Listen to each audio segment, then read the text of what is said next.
Bruxismo es el apretón y fricción hecha con los dientes por la tensión diaria de nuestras vidas ocupadas.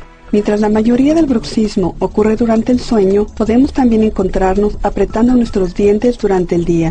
El manejo oportuno de esta condición es importante debido al potencial de un daño permanente. Muchos pacientes experimentan solamente daño de mayor importancia como resultado de bruxismo porque no friccionan los dientes con frecuencia. La fricción más severa puede conducir al dolor del músculo de la quijada, a dolores de cabeza, a la sensibilidad del diente, al desgaste prematuro del diente, a los dientes flojos y a la enfermedad común de la mandíbula temporal, designada comúnmente TMJ.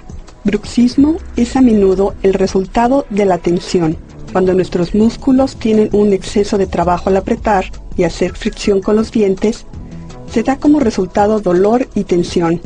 Las áreas que pueden ser afectadas son los músculos de la quijada,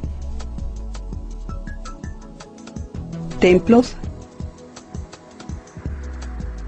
y detrás del oído, así como la cabeza y el cuello.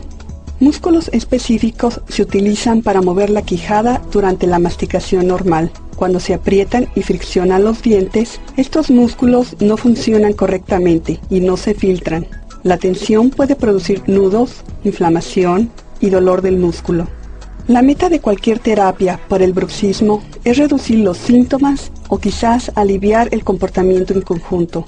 Bruxismo se puede hacer peor por los malos hábitos al dormir, causados a menudo por el alto consumo de cafeína, el pobre manejo del estrés, la mordida incorrecta y las drogas.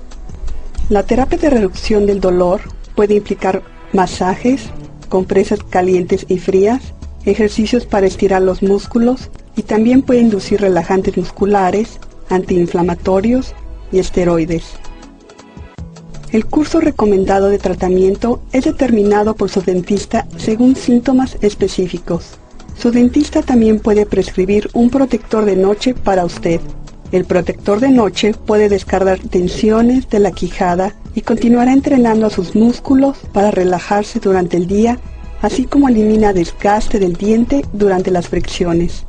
Muchos factores afectan si el bruxismo es o no un problema constante. Muchos de estos factores pueden ser cambiados fácilmente, mientras que otros pueden ser difíciles o imposibles.